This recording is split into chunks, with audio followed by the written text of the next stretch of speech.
Hello and welcome to Trading 5 Talents. In today's video, I want to go over the final results for the 10-3-7 Iron Condor strategy. So just to recap, the Iron Condor is selling a call credit spread as well as a put credit spread at the same time for an overall net credit. So if you look at the bottom of this graphic, you can see the schematic for setting up an Iron Condor. On the right-hand side is the green call credit spread with a short strike being at the bottom. And on the left-hand side is the red put credit spread with, again, the short strike at the bottom. And so for an Iron Condor, the way to gain the most profit is if the underlying price is between the short strikes. So in the 10-3-7 Iron Condor setup, the way that we're choosing our short strikes is each of the short strikes should have a 10 delta. And that's the 10 in the name of this strategy, the 10-3-7. So 10 delta. 10 delta means that there is a 10% chance that it's going to expire in the money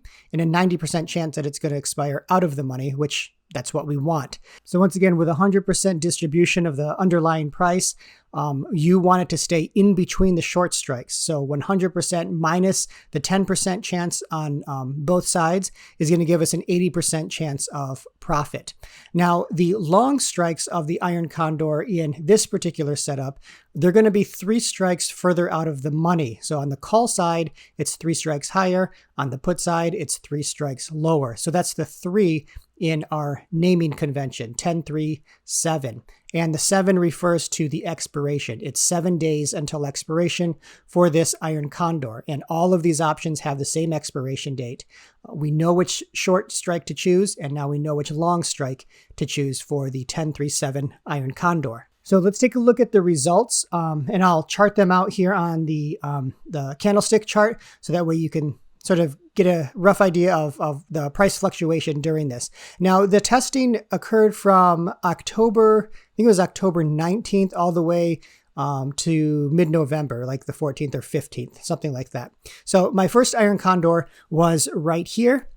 And again, the upper bound of this box is the short call strike. The lower bound of the box is the short put strike.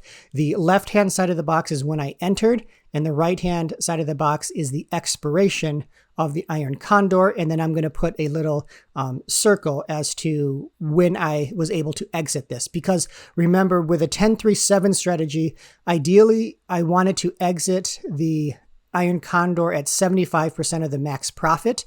I did not want it to go until expiration because I wanted to get rid of that auto close risk that Robinhood has. So I'm increasing the premiums so I can exit earlier, 75% of the max profit. All right, so with this first Iron Condor, I was able to exit right here, and that's holding it for about 3-4 days.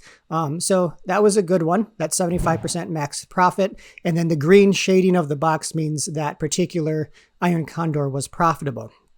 All right, now while that Iron Condor was set up, I entered the second Iron Condor, and that's right here. You can see it shaded in red because this one I lost money on. Now, the exit strategy for the Iron Condor is either exiting at 75% of the maximum profit, or if the underlying price touches the short strike of the Iron Condor. And by touching, what I mean is it actually reaches that price. So in this example, I think the short strike was like 386. So as soon as SPY hit 386, then that's when I would exit whatever the price was. And so my exit was right there, right at the top. The next one is here, and then I was able to exit right here, again, holding it for maybe 5 days. I have them all listed out as to how long each Iron Condor was held. And then the fourth one here was a winner. Again, you can see I'm not going until expiration. That is the benefit of this particular iteration of this Iron Condor strategy. And we see the next one right here, the next one right here. That one got pretty close. But it never actually touched my short put strike. So I was able to exit as the price rebounded. However, this one, it did touch, and I had to exit right there. This one was a winner, exiting right there, holding it about halfway. This one right here, it gapped up, the SPY gapped up, hit my short strike that same day, and I had to exit. And then this one right here was also a loser. It touched my short call strike and I had to exit. Right, so that is 10 trades that I've done. So let's go over to this spreadsheet and I'll show you how much I was actually profiting and how much I was losing with each of these trades, as well as the spread of the Iron Condor, that is the distance between the short strikes, as well as how long I've been holding these. All right, and here we are. So it doesn't look as promising if you look at it like this, seeing that my total P&L was negative $52. So 10 trades, my win rate was 60%. I was able to profit on 6 of the trades, and then I lost 4 of the trades. So my expected win rate is 80% because, again, these are 10 deltas on both sides. You know, that's 20% of price where I don't want it to be. That means 80% of price range of where I do want it to be. So that's the 80% chance of profit. Now, based on what I am averaging in terms of profit and what I'm averaging in terms of a short touch loss or my loss, then at 60% win rate, I should be losing $151 if those things were equal. However, I'm only losing $52. It's still not a profitable strategy with this stretch of 10 trades, but I am losing a lot less than I guess I was anticipated to lose. So I guess that's a good thing. But in any case, each of these rows is a trade. You could see the dates that I entered, the dates that I exited. These are all my strikes, the long put, short put, the short call, long call. So again, price has to stay in between these short strikes right here. Now look at the range of this 10-3-7 Iron Condor strategy. So my strike range, are in the mid to upper 30s. So that's a really wide range, which I think is good. I think it gives us a better chance of being profitable. So I think that's really good. And you could see I'm entering these for about anywhere from 44. Oh, this one's 35. So let's just say around $40 on average. That's what I'm entering. And then 75% of the max profit on average would be about $35.50. So yeah, so if I exited at 75% of the max profit, I should be making around $36 per Iron Condor. These are 3 wide, so that, that's going to cost you $300 in collateral. I'm holding these, you could see right here, 3, 7. Yeah, so anywhere from 3 to 7 days. This one, this 7, actually, I was able to close it on the day of expiration. It didn't expire, but I closed it on the day of expiration. Same with this 7-day hold as well. So again, I'm trying to get rid of that auto close risk by letting these expire in my previous iterations. So if I can get rid of that, I think that is a step in the right direction. And I think I'm doing that with this particular strategy. Now the short touch loss, again, using option strat to figure out what it would be. As soon as I open it, if the price went to the short strike, I would be losing on average $91. So you can see that the risk to reward ratio is significantly improved. So now I'm risking 3 for every 1 in reward. So that's a lot better than the 6-to-1 or the 7-to-1 that I was dealing with before.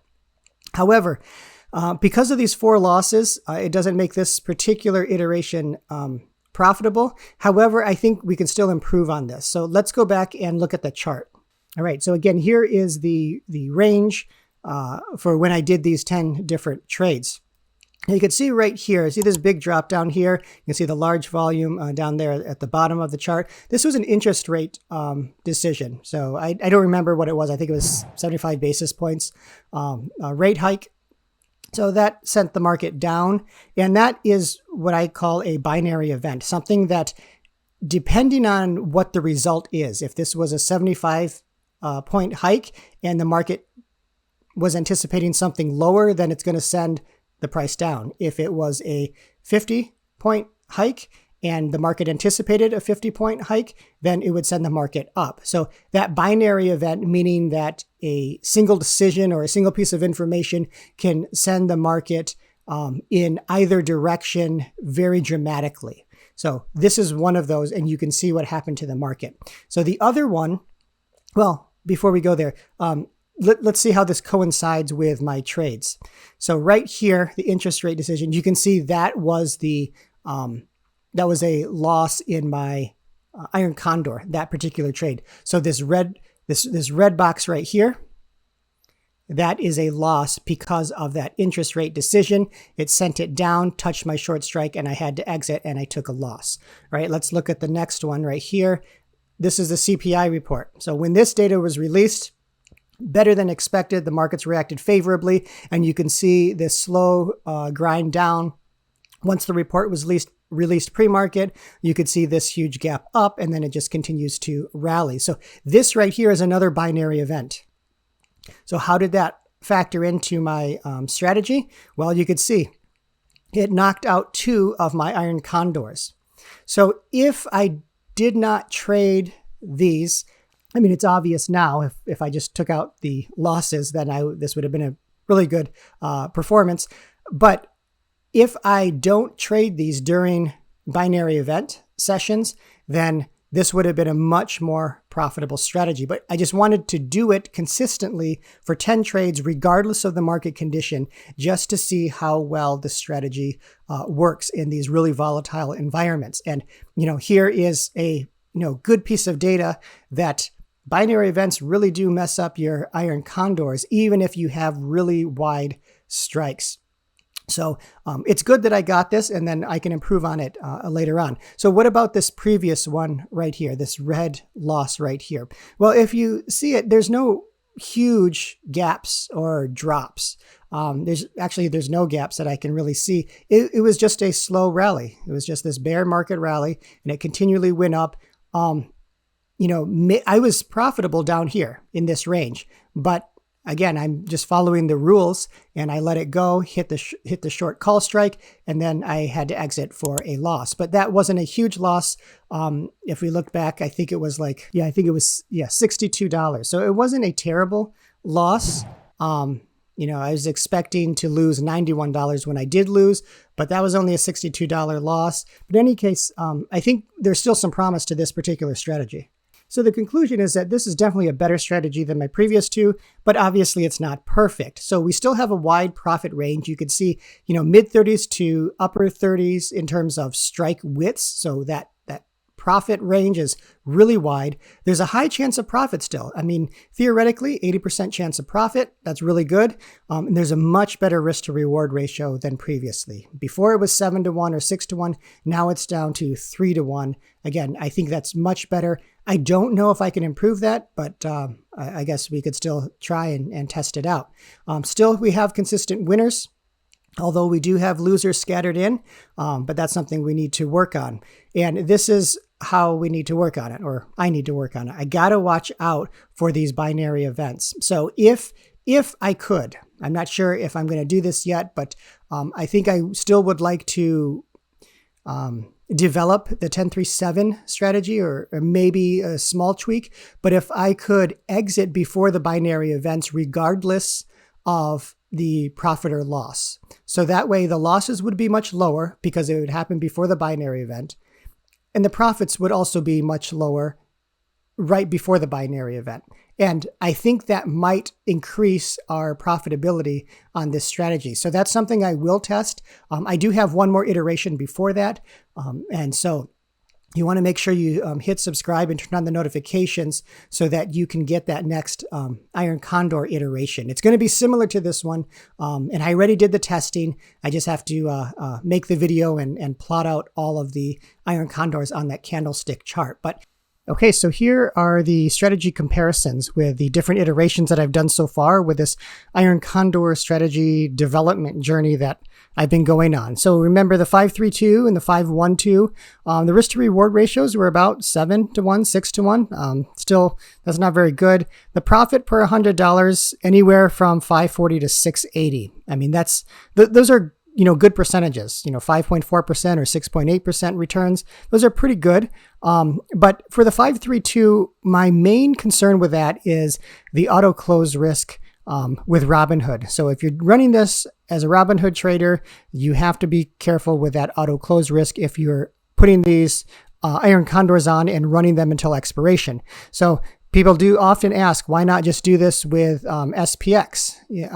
Robinhood doesn't offer SPX. Those are cash settled options, European style. So there's no risk of assignment. Everything just gets settled in cash, profits and losses, all in cash, no risk of assignment. That would be good. I'm just trying to develop something for Robinhood traders because that's what I'm on. And I know there's a lot of other traders out there. This could be pushed into an SPX style option. Once I overcome all these hurdles, then yeah, maybe we can go into SPX and explore that. So going on next to the 5-1-2 strategy, the main thing that you have to keep in mind there if you're exiting early is going to be the fees. If you're paying fees, that can take a pretty good chunk out of your profits. If you're on Robinhood, though, you're not paying any fees, so maybe that isn't as much of a consideration for you. With this one, this is the 1037. You can see that the profit for every $100 has almost doubled. And now you're at 11.83 return on risk, or $11.83 for every $100. You're increasing your profits dramatically, or profit potential dramatically, but you're also decreasing your risk to reward ratio, which again, that is a significant improvement by simply increasing the deltas and going out weak in terms of expiration. Now, the biggest consideration for this iteration is what I showed you on the candlestick chart just recently, and that's navigating those binary events. When do you not trade? When do you trade? When do you exit early? That's something that I'm going to be working on in upcoming videos, but you definitely have to can take that into consideration if you're trading these neutral strategies like an iron condor. And again, if you're paying fees, that's going to be a consideration you need to take into account because you're exiting these condors early. And so you're going to have to pay to enter and you're going to have to pay to exit. So that's not a good thing if your fees are quite high. So in any case, if you have any questions, then go ahead and leave a comment down below. I'll try to get it back, to get back to you as quickly as possible. If you enjoy these kinds of videos, these testings, these strategy, development videos, then please subscribe, please leave a comment and share it with someone else that you may think would be interested in this. And until next time, trade wisely and take care.